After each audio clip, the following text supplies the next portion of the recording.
విదేశాల్లో భారత్ ప్రతిష్టను దిగజార్చేలా కాంగ్రెస్ పార్టీ నేత రాహుల్ గాంధీ వ్యాఖ్యలు ఉన్నాయంటూ బీజేపీ నేతలు తీవ్ర అభ్యంతరం వ్యక్తం చేస్తున్నారు. ఈ మేరకు విశాఖలోని జీవీఎంసీ ధర్నా చౌక్ వద్ద రాహుల్ గాంధీ వ్యాఖ్యలను ఖండిస్తూ ధర్నా నిర్వహించారు. రిజర్వేషన్లు, మతాల అంశంలో ఉద్దేశపూర్వకంగా రాహుల్ వ్యాఖ్యలు చేయటం వెనుక కుట్రకోణం దాగి ఉందని విశాఖ నగర బీజేపీ అధ్యక్షుడు మేడపాటి రవీంద్ర ఆరోపించారు. ప్రతిపక్ష హోదాలో రాహుల్ విదేశాలలో హుందాగా వ్యవహరించాలి కానీ భారతదేశాన్ని విమర్శిస్తూ వ్యాఖ్యలు చేయటం దురదృష్టకరమని వ్యాఖ్యానించారు. భారత్ ఎదుగుదల చూసి ఓర్వలేని విదేశీ శక్తులకు రాహుల్ ఆద్యుడుగా మారుతున్నాడా అనే అనుమానాలు కూడా కలుగుతున్నాయన్నారు. ఇకనైనా రాహుల్ తన వైఖరిని మార్చుకోవాలని హితవు పలికారు. రాహుల్ గాంధీ విదేశీ గడ్డపై భారతదేశాన్ని విమర్శించిన తీరు మేము తీవ్రంగా ఖండిస్తున్నాం.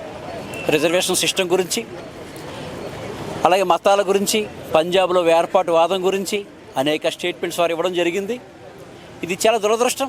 ప్రతిపక్ష హోదాలో ఉన్న నాయకుడు అధికార పక్షం ఏదన్నా తప్పు చేస్తే కనుక పార్లమెంటు సాక్షిగా నిలదీయవచ్చు, లేదంటే పబ్లిక్లోకి రావచ్చు ఇదే గడ్డపై. కానీ విదేశాలకు వెళ్ళి స్టేట్మెంట్ ఇవ్వాల్సిన అగాధ్యం ఏమొచ్చిందా అని చెప్పి మేము విస్తుపోతూ ఉన్నాం. ఇది ఖచ్చితంగా కుట్రకోణం దాగి ఉంది ఇందులో అని చెప్పి మేము అనుకుంటున్నాం. ఎన్నో విదేశీ శక్తులు ఈరోజు భారతదేశం అత్యంత వేగవంతంగా ఎదుగుతున్న సందర్భంలో కుట్రలు పన్నుతున్న విషయాలు మనకు తెలుసు. ఇలాంటి కుట్రలకి ఇతను ఆద్యుడిగా ఉన్నాడని చెప్పి ఈ సందర్భంగా భావిస్తున్నాం.